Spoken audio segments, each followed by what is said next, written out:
ሻለቃ ተስፋዬ አያሌው ይባላል። 31ኛ ክፍለ ጦር ብርጌድ 4 ሻለቃ 3 አስተዳደር። ከ8 ሰዓት ወይ 7 ሰዓት አካባቢ እንደዛ ይመስለኛል። አጋጣሚ እኔ ከሌላ ቦታ ነው የመጣሁት፣ እዚህ አልነበርኩም እና ከዚህ በፊት የነበረው ውጊያ አላውቅም። ከዛ ያው ውጊያ ገባን፣ ተቆረጥን። ከዛ በኋላ ያው ራሳችንን መከላከል የምንችልበት ቦታ ድረስ ወጣንና ለዛ እጅ ሰጠን። ውጊያው እኔ አላማ የለውም ነው የምለው። ማለት በሁለታችን መካከል የሚደረግ ውጊያ አላማ አለው ብዬ አልገምትናል።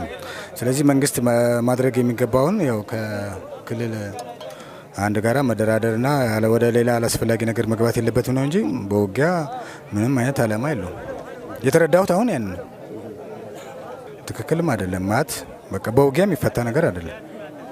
ስለዚህ በሰላም በድርድር በምናምን ነው መሆን ያለበት እንጂ በውጊያ ያው መፍታት እንደማይቻል ነው ያየሁት።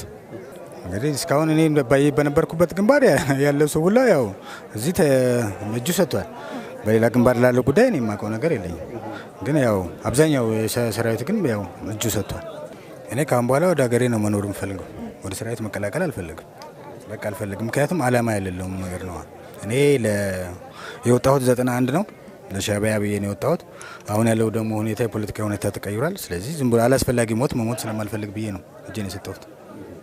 በጣም ከፍተኛ የሆነ የሰው ኃይል እንዳለው ነው የትግራይ መከላከያ ሰራዊት ያየ ነው ማለት ነው።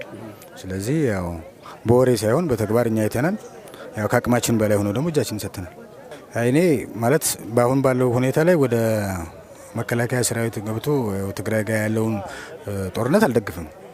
ስለዚህ ቢያንስ ይሄን ነገር በሰላም ተጨርሶ ግን እንደ ሀገር ደግሞ ጠንካራ የሆነ መከላከያ ኃይል መገንባት አለበት የሚል ግን እምነት አለኝ ለወደፊት ማለት ነው። ይሄ ነገር ተፈቶ ያው ያለ ሰራዊት የሚኖር ሀገር ስለሌለ ማለት ነው። ከዛ ውጭ ግን አሁን ከትግራይ ጋር የሚደረገውን ጦርነት ግን አልደግፈውም። ለዚህም መግባት የለበትም የሚል ነው። እኔ መሞት ስለሌለብኝ እኮ ነው ራሴን እየሰጠሁት። አንደኛ ውትድርና እውነት ስልቱናል። እኔ አሁን ከ23 ዓመት ነው እዚህ ትግራይ ላይ ያለሁት ማለት ነው። ያው ከውጭ ከመሄድ ውስጥ በስተቀር አብዛኛውን እድሜን እዚህ ነው ትግራይ ነው የነበርኩትና አንድ ቦታ ላይ መቀመጡም ራሱ የሆነ ራሱ ተጽዕኖ አለ። ሁለተኛ ደግሞ አሁን የምታደርገው እንትን ወንድምና ወንድም ነው። አሁን እኔ አለቆቼ ጋር ነው እየተዋጋው ያለሁት ማለት ነው። ወይም ደግሞ እኔ ካሳደግኳቸው ልጆች ጋር ነው እየተዋጋን ያለው ነውና ትንሽ ይከብዳል፣ ለህሊናም ራሱ ይከብዳል።